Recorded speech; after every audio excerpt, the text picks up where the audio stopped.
3 দিন হয়ে গেল, এখন তো আমার সাহস আছিল।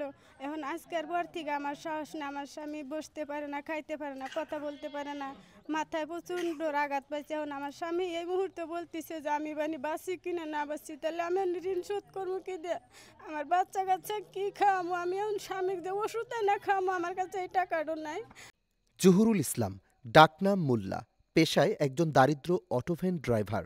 সংসার নামের বোঝা টানতেই লোনের টাকা নিয়ে গাড়ি কিনে দিয়েছিলেন তার স্ত্রী।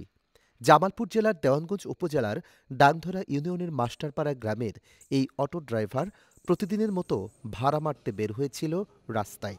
কিন্তু গতকাল আনুমানিক রাত ৯টার দিকে বাক প্রতিবন্ধী তরুণ মধ্যবয়সী এক যাত্রী কাউনিয়াচর বাজার থেকে জহুরুলের অটো দিয়ে সানন্দবাড়ির যাওয়ার কথা বলে, যদিও সেটা বলেছিলেন হাতের ইশারা ইঙ্গিতে। ওই যাত্রীর হাতে ছিল একটি মেশিনারিজ লৌহদণ্ড, যার একটা নাট কিনতেই এসেছিলেন কাউনিয়াচর বাজার। এ বাজারে না পেয়ে সানন্দবাড়ির দিকে যাত্রা। এরপর সানন্দবাড়ির দিকে ওই ব্যক্তিকে নিয়ে রওনা দিলে প্রতিমধ্যেই হারোয়াবাড়ির চরপাড়া এলাকায় পেছন থেকে হঠাৎ ওই যাত্রী ড্রাইভারকে লৌহদণ্ড দিয়ে প্রচণ্ড আঘাত করে মাথায়। এরপর সাথে সাথেই অচেতন হয়ে লুটিয়ে পড়ে মাটিতে অটো ড্রাইভার। মুহূর্তের মধ্যে ওই ছিনতাইকারী গাড়ি নিয়ে পালিয়ে যায়। এদিকে রাস্তায় পড়ে থাকা ওই অটো চালককে স্থানীয় এক ব্যক্তি পার্শ্ববর্তী একটি ফার্মেসিতে নিয়ে এসে প্রাথমিক চিকিৎসা হিসেবে মাথায় ৯টি সেলাই দেওয়ার পর সুস্থ করেন। তারা নামাজ পড়ে শুনছি যে লোক একটা পড়ে হয়েছে, পরে আমার বাইরে গেছে, যা গেছে আরো অন্যান্য লোক আসলে গেছে, আর আমার অসুস্থ আমি যেতে পারি নাই। তারা চিকিৎসা করে তাদের বাড়িতে পৌঁছা দিচ্ছে আর কি। হাসপাতালে ওই ডাক্তার মাথা চিকিৎসা করলো। বাজার চৌরাস্তা আমি দাঁড়ানো আছি, তখন লোকটা বলছে যে আমারে সানন্দবাড়ি নিয়ে, মানে বোবা ইশারায় বলছে যে সানন্দবাড়ি। আমি জিজ্ঞাসা করছি যে কই যাবেন, ও বলছে যে আমি হাতে ইশারা দিছে, দেওয়ার পরে আমি বলছি যে সানন্দবাড়ি। পরে উনি শিকার হয়েছে। এই ভাঙ্গা মসজিদ ছাড়ছি, ছাড়ার পরে এই চরপাড়া গুচ্ছ গ্রামের সামনে আসছি, তখন ওই ওর হাতে একটা আছিল স্টিলের, অর্থাৎ নোয়ার একটা লাডি আছিল, লাডিটা মাথার ভিতরে বাড়ি মারছে আমার। বাড়ি মারার পরে তখন আমি পড়ে গেছি, রোডের মধ্যে পড়ে গেছি। তারপর আর কোনো কিছু বলতে পারিনি।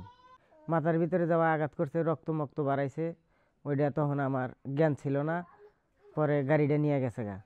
লোনের টাকায় কিনা সংসারের একমাত্র উপার্জনের এই গাড়িটি হারিয়ে দিশেহারা তার পরিবার। আমার স্বামী 1 মাস হয় নাই গাড়িটা কিনছে। এখন গাড়িটা আমরা কিস্তির পর কিনছি। এখন কিস্তি চালামু কি দিয়ে, আমি বাচ্চা কাচ্চা কি খাওয়ামু কি, আমার স্বামীর চিকিৎসা করবো কি দিয়ে। এখন আমার স্বামী নিয়ে 3 দিন হয়ে গেল, এখন তো আমার সাহস আছিল।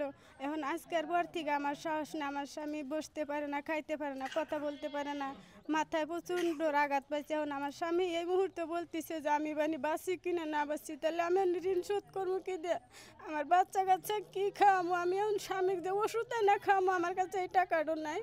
আইনের কাছে এটা অনুরোধ, কীভাবে গাড়ি বাইর হবো আর কিভাবে আমার স্বামীকে চিকিৎসা করব, আমার বাচ্চাকে কি খাওয়াবো, এটাও আইনের কাছে অনুরোধ। আপনারা কিভাবে কি করবেন আপনারাই ভালো জানেন।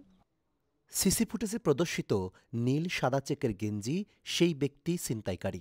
কাউনিয়ারচর বাজারে জহুরুলের গাড়িতে ওঠার আগে দুলাল টেলিকমে একটি নাটের জন্য গিয়েছিলেন। আমার ছোট ভাই বাসায় গাড়ি নিয়ে গেছে, আমার বাসায় গাড়ি চার্জ দেয়, ওরে ফোন দিছি আমি, আচ্ছা তুই যে গাড়ি নিয়ে বাসায় আসলি তো মোল্লারা দেহস নাই? ও বললো, ওই সময় বললো যে হ্যাঁ মোল্লা তো এক বোবারে নিয়ে যাত্রীরা সান্দরে যাইতে দেখছি আমি।